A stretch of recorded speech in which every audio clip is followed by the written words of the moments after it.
How to buy your first car without getting scammed.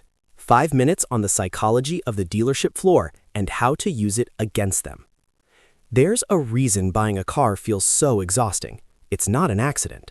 The modern car dealership is one of the most psychologically sophisticated retail environments ever designed. A place where salespeople are trained, sometimes for years, in the specific art of turning your excitement into their commission. For a first-time buyer walking in without a roadmap, it can feel less like a transaction and more like a gauntlet. The good news? The same psychological principles dealers use to manipulate you can be understood, anticipated, and neutralized. Here's how. The anchor is already set before you say hello. The moment you look at a window sticker, you've been anchored. Anchoring is one of the most powerful and well-documented cognitive biases in behavioral economics. The first number you see disproportionately shapes every number that comes after it. When a car is listed at $34,500, any price below that feels like a win, even if the fair market value is $29,000. Dealers know this. The sticker price is never the opening offer. It's the psychological baseline from which your entire negotiation will be measured. Your countermove? Before you step on a lot, use tools like Kelley Blue Book, Edmunds, or TrueCar to establish your own anchor. Know the invoice price, what the dealer paid, the market average, and your walkaway number. Bring those numbers into the room with you. The person who sets the anchor wins the negotiation. They're selling monthly payments, not a car. Here's one of the oldest tricks in the playbook. What are you comfortable paying per month? It sounds friendly. It's not. This question is a trap designed to exploit mental accounting, the way humans naturally compartmentalize money into different psychological buckets. Once you start thinking in monthly terms, you lose sight of the total cost. A $3,000 extended warranty silently rolled into a 72-month loan becomes just $42 a month. A 7% interest rate sounds minor compared to the excitement of a new car.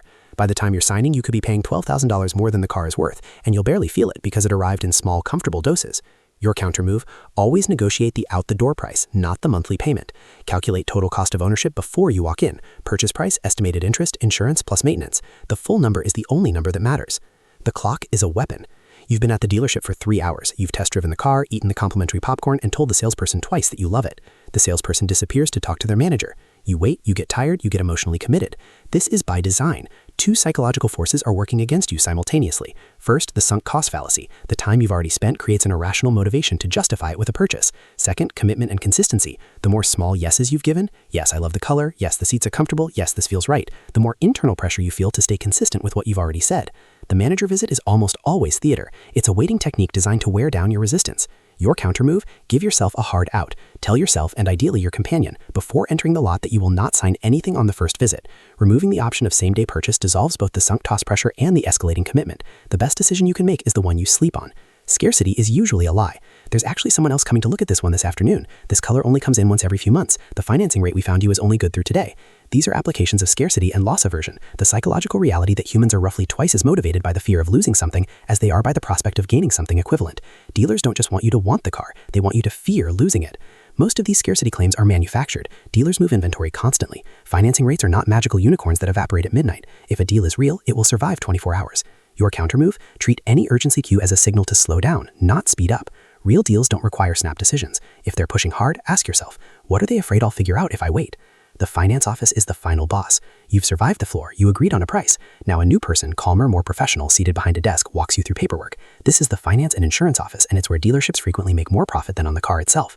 Extended warranties, paint protection packages, gap insurance, tire and wheel coverage, these products are presented rapidly, framed as default, most people add this, and buried in a stack of documents you're signing at the end of a long, emotionally drained day. This is choice architecture at its most cynical, the deliberate design of a decision environment to nudge you toward expensive add-ons when your cognitive resistance is at its lowest. Your countermove?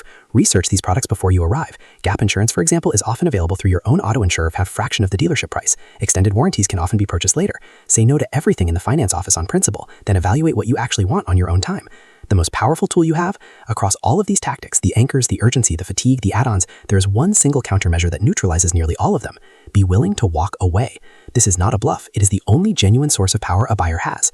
The willingness to leave, to take your time, to let the emotional high of the test drive settle, to compare across multiple dealerships, these behaviors short-circuit almost every psychological lever the dealership floor is built around.